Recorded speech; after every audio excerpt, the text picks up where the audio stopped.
नमस्कार, जय हिंद, वंदे मातरम। महेंद्र कुमार पांडे, दमदार 24 न्यूज में स्वागत है। इस समय मैं चांदीवली विधानसभा के अंतर्गत वार्ड क्रमांक 158 में हूँ। आज के मेहमान हमारे हैं सागर पुलस्कर जी।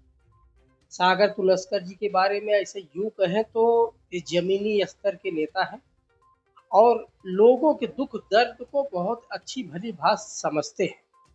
तो आज हम बात करेंगे, चूंकि आज 9 वर्षों बाद बृहन-मुंबई महानगर पालिका का मुंबई में चुनाव होने जा रहा है, जिसका कई अरसे से जनता इंतजार कर रही है। तो आइए बात करते हैं सागर पुलस्कर जी से। आपका दमदार 24 न्यूज बहुत बहुत स्वागत है। जय महाराष्ट्र। 9 साल बाद मनपा का चुनाव होने जा रहा है। अगर ऐसा सूत्रों को अगर माने तो इस बार 158 के उम्मीदवार आपकी माता जी हैं, ठीक है ना? इसमें क्या कहेंगे, तैयारी कैसी चल रही है? तैयारी एकदम जोरदार है। हालांकि आपने बोला कि 9 साल के बाद महानगर पालिका का चुनाव हो रहा जा रहा है, लेकिन मैं मुंबई का तो नहीं बताऊंगा, लेकिन चांदीवली विधानसभा में ऐसे कोई भी वार्ड में ऐसा नहीं लगा कि नगर सेवक नहीं है, क्योंकि दमदार आमदार दिलीप मामा लांडे जी के नेतृत्व में हम लोग ने हर वार्ड में इतना काम कर दिया है। जो नगर सेवक ने आज तक जो 20 टर्म के या 15-15 टर्म के नगर सेवक थे उन्होंने नहीं किया, उतने काम हमने कर दिए। जैसे कि मैं खास करके 158 के ऊपर आपकी पूरी रोशनी डालना चाहूंगा। 158 वार्ड में अभी तक सन्मान्य आमदार दिलीप मामा लांडे जी के नेतृत्व में हम लोग ने नागरिक सुविधा के 166 काम कर चुके हैं, जिनके अभी प्रकाशन आज हम लोग शाम को प्रचार में शुरुआत कर रहे हैं। वो प्रचार के माध्यम से हम लोगों तक पहुंचाने वाले हैं। इसमें मोहिली पाइपलाइन का सबसे बड़ा तो आपने देखा रहेगा, मोहिली पाइपलाइन का रोड जो आज तक भूतो ना भविष्य में ऐसा रोड नहीं बन सकता, ऐसा रोड बना दिया है। फिर आपके मैं बताता हूँ, म्हाड़ा में ये गार्डन का काम चालू है जो अभी तक पूरा नहीं हुआ है। उसको उनके विजन से, मामा के विजन से, मामा को जैसा काम चाहिए, मतलब लोगों के सुविधा के लिए गार्डन कैसा होना चाहिए, जैसे आपने रहेजा का गार्डन देखा रहेगा, वैसे ही एक इम्प्लीमेंटेशन म्हाड़ा के माँ साहब मीनाताई ठाकरे गार्डन में कोशिश कर रहे हैं कि पूरा वहां पे हो जाए। और ऐसे बहुत सारे रास्ते एक भी नहीं छोड़े, जो कंक्रीट के जो डामरीकरण थे, जो हर बारिश में खड्डे होते थे, अब लगभग मेरे ख्याल से 90% रास्ते कंक्रीट के हो चुके हैं। और ये कॉन्सेप्ट ही आप बहुत जन बोलते रहेंगे कि ये रोड मैंने कंक्रीट के हमने किए हैं, लेकिन मुंबई महानगर पालिका के जितने अंतर्गत रास्ते आते हैं, ये कंक्रीट करने का, आरसीसी करने का जो कॉन्सेप्ट लाया, ये सन्मान्य हमारे मुख्य नेता मुख्यमंत्री जब भी एकनाथ शिंदे साहब थे, इनके माध्यम से शुरुआत हुई थी। तभी तो कोई नगर सेवक था नहीं, तो इनके माध्यम से शुरुआत की गई थी। आपने देखा रहेगा जो सोसाइटी के डिमांड के अनुसार जो टॉयलेट है, टॉयलेट के ऊपर ऑफिस, सोसाइटी के लिए टॉयलेट, सुसज्ज अच्छा टॉयलेट, चाली में लादीकरण, चाली में लाइट सुविधा, पानी का तो देखो, पानी का मोहिली पाइपलाइन का अगर ऐसा कोई नगर सेवक आपको बोलता रहेगा कि मैंने साकीना का मोहिली पाइपलाइन को पानी दिया है, तो आपके जानकारी के लिए बताता हूँ, मोहिली पाइपलाइन में 2 पानी की लाइन है, एक 72 इंच की लाइन है, एक 60 इंच की लाइन थी। जो दोनों लाइन से ब्रिटिश कालीन पाइप थे, और ये पाइप के माध्यम से मोहिली पाइपलाइन की जनता पानी के लिए कभी किसी की मोहताज नहीं थी। पानी 24 घंटा सबको पहले से आता था, अभी भी आता है, तो पानी का श्रेय कोई लेना नहीं चाहिए। सागर जी, एक सवाल था, क्योंकि आप 158 से बिलोंग करते हैं और 158 के अब उम्मीदवार भी होंगे, लेकिन दमदार 24 न्यूज साकीना का पाइपलाइन की खबर कई बार चला चुका है और आप भी शाम को आप एक बार विजिट करिए, क्योंकि हमने अपनी खबर में बताया था दिलीप मामा लांडे जी शिवसेना की चांदीवली के जो आमदार हैं, उनके अथक परिश्रम से रोड को चौड़ीकरण और सुंदरीकरण किए गए थे, लेकिन वो बेकार है। आज एक व्यक्ति अगर अपने परिवार के साथ जा रहा है, चल के तो नहीं जा सकता है, तो उसमें क्या कहेंगे आप? देखो, आपने मोहिली पाइपलाइन का दमदार न्यूज के माध्यम से मैंने देखा था, आपने न्यूज चलाई थी जो रोड के माध्यम से, तो एक साइड में हॉकर से और पार्किंग का इशू है। हॉकर्स के लिए हम लोग इम्प्लीमेंटेशन चालू है, हॉकर्स के लिए, कि जो हॉकर्स है, जो स्थानिक हॉकर्स है वहाँ के, उनके लिए हमने एक जगह सोच के रखी है जहाँ पे उनको शिफ्टिंग दे के यहाँ का जो मार्केट है वो स्थलांतरित वहाँ पे बाजू में ही करके उनको वो रोड क्लियर करके ले। दूसरा चीज है जो पार्किंग का विषय है। पार्किंग के विषय में हमारी हर सोसाइटी से निवेदन, मैं खुद हर सोसाइटी से निवेदन कर रहा हूँ कि आपका पार्किंग आपके सोसाइटी में करिए, या तो 4 व्हीलर है तो आप बुमराइंग में जो बीएमसी की पार्किंग है या इधर पार्किंग है वहां पे डालिए। तो ये रिक्वेस्ट कैसा है, आपको सहानुभूति पूर्वक एक रिक्वेस्ट के माध्यम से ही इनको निवेदन करना चाहिए। अगर आप जोर जबरदस्ती जैसे कुछ लोग करते हैं महानगर पालिका के एक्शन करवाना। सागर जी, मेरा सवाल ये था कि और भी इसके पहले जो लोग थे, जो नगर सेवक थे, इस विषय पर उन्होंने क्यों अपना ध्यान केंद्रित नहीं किया, उस पे आप आपको मैं जानकारी देना चाहूंगा कि आपको भी पता रहेगा यहाँ के भूतपूर्व नगर सेवक, 2 नगर सेवक हो चुके हैं 58 के। पेनिनसुला होटल, पेनिनसुला होटल के बाजू में एक बोलते हैं ना हॉल का एक जगह है, वो जगह अलॉट है बीएमसी मार्केट के लिए, रिजर्व्ड है। अब मुझे ये नहीं पता है कि ये नगर सेवक लोग ने आज तक वहां पे इम्प्लीमेंटेशन क्यों नहीं किया है वो जगह के लिए। वो जो हालांकि बीएमसी ने वो भाजी मार्केट की जगह लीज पे दे के रखी है पेनिनसुला होटल वाले को। तो मैं इस पे रोशनी डालना चाहूंगा कि अगर वो रिजर्व्ड है भाजी मार्केट के लिए तो उनको अलॉट दे दीजिए, और जो भाजी मार्केट है उसको स्थलांतरित कर दीजिए। भाजी मार्केट का जो लोकल, जो स्थानिक व्यापारी है, जो हॉकर है, जो वहां पे धंधा लगा रहा है, तो उनको उनके हक के लिए किसी को तो झगड़ना पड़ेगा। तो मेरा तो पहला ही यही मुद्दा रहूंगा कि जहां ये रिजर्वेशन अलॉट रहेगा, जहां मेरे नजर में, मेरे दृष्टिकोण से मेरे को नजर में वो जगह दिखेगी, वहां पे ये हॉकर्स वहां पे शिफ्ट करे और मोइली पाइपलाइन का रास्ता क्लियर करके लोगों की सुविधा के लिए उपलब्ध करके दे। वहाँ के जो दुकानदार थे, मैंने उनसे बात किया था, उन्होंने बोला हम लाखों रुपए महीने का रेंट देते हैं, लेकिन हमको हमको धंधा करने को मिलता नहीं, हमारे यहाँ ग्राहक आ नहीं पाते, चूंकि सामने जैसे आपने हॉकर्स नाम लिया कि बड़े बड़े वो सब सिस्टम बना के रखते हैं, तो हमारे पास कोई ग्राहक आ नहीं, हम बहुत ज़्यादा त्रस्त हैं। ठीक है ना? तो जो दुकानदार त्रस्त है, जो वहाँ के स्थानिक है, तो क्या आपके घोषणा पत्र में है कि उनको आपके जीत के बाद उनको कुछ राहत मिलेगा? व्यापारी के साथ में सागर तुलस्कर पहले भी था। हालांकि आपको भी पता है, मैं आपकी जानकारी के लिए बताऊंगा, 2017 में जब भी मोइली पाइपलाइन के व्यापारी के दुकानों का डेमोलिशन हुआ, वो डेमोलिशन के टाइम पे ना कोई नगर सेवक उनके साथ में खड़ा था, ना वो टाइम के आमदार उनके साथ में खड़े थे। हम सामाजिक कार्यकर्ता बोल के एक कार्यकर्ता है, एक पक्ष का कार्यकर्ता नाते वो व्यापारी के साथ में हम लोग खड़े थे, और वो खड़े रह के हम लोग ने बीएमसी को विरोध करके वो उनका कटिंग का डेमोलिशन हम लोग ने रुकाया था। व्यापारी के साथ 100% मैं उनके साथ में हूँ। और मैंने जैसे आपको जमान दी है, जैसे आपके चैनल के माध्यम से मैं व्यापारी हों दो या हॉकर्स हों दो, उनके हॉकर्स को उनकी जगह दिलाना और व्यापारी को उनको धंधा करने के लिए, उनको आने जाने के लिए सुख सुविधा करके देना, ये मेरी जिम्मेदारी है। आने वाले टर्म में मैं ये करके 100% दूंगा।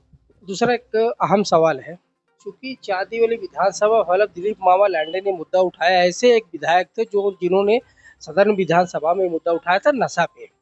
तो क्या आप नशे का, आपके घोषणा पत्र में नशे का भी मुद्दा है कि नशा से निजात मिलेगी 158 की जनता को? कहना चाहूंगा कि पुलिस स्टेशन के माध्यम से मैं एक में वो ऐसा सामाजिक कार्यकर्ता हूँ जो पुलिस स्टेशन को बाद में बताता हूँ। मेरे नजर में जो नशा करने वाला दिखता है, मैं पहले पहले मारता हूँ और बाद में पुलिस स्टेशन को इन्फॉर्म करता हूँ। तो यही कहना चाहूंगा कि खास करके युवा पीढ़ी से जो ये नशे के आहारी जा रही है, जो अपना घर में सामान बेच के घर पे अपने माँ बाप को परेशान करके ये जो नशा कर रही है, मैं एक निवेदन करूंगा कि थोड़ा समझदारी से ये नशे से दूर रहे। क्योंकि बेचने वाले यहाँ के नहीं है, बेचने वाले बाहर से आते हैं, एक रोड पे कोई भी एक दुकान के बाहर या किधर भी कोने में खड़े हो जाते और वो उनके सामान बेचते। आप देखते रहेंगे कि साकिना का पुलिस स्टेशन के माध्यम से ये 6 महीने में करोड़ों का इसके ऊपर जो कार्रवाई की गई है, करोड़ों रुपए की कार्रवाई की गई है, करोड़ों रुपए का मुद्देमाल उन्होंने जब्त किया है।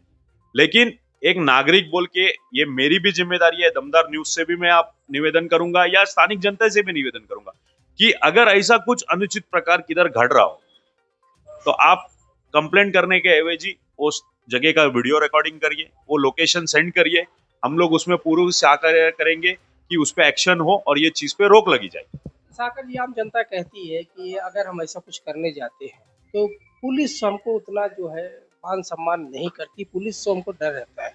नहीं नहीं, ये चीज को मैं डिनाई करूंगा, क्योंकि मैंने खुद कितनी बार पुलिस स्टेशन गया हूं और आज तक एक मेरे थ्रू मैंने कितने जन को भेजा है। नहीं, आपको ऐसा नहीं लगता है कि जैसे पुलिस स्टेशन भी एक पुलिस मित्र जैसा एक नागरिक की एक मीटिंग अरेंज करवाए? हम्म, ये मैं आपसे चाहूँगा, चूँकि अभी समय है, लेकिन मैं बात रख रहा हूँ, चैनल हमारे रिकॉर्ड है, और रिकॉर्ड हम आपसे, हमारा ये प्रश्न रहेगा कि आप जब विजयी होके आएँगे, तो मेरी इस बात को रखिए, पुलिस स्टेशन क्या करे, एक पुलिस मित्र नागरिकों के लिए हफ्ते में एक कार्यक्रम रखें और उनको सजेस्ट करें कि आपको कैसे रहना, आपके परिवार के साथ रहना, आपके अगल-बगल क्या हो रहा है।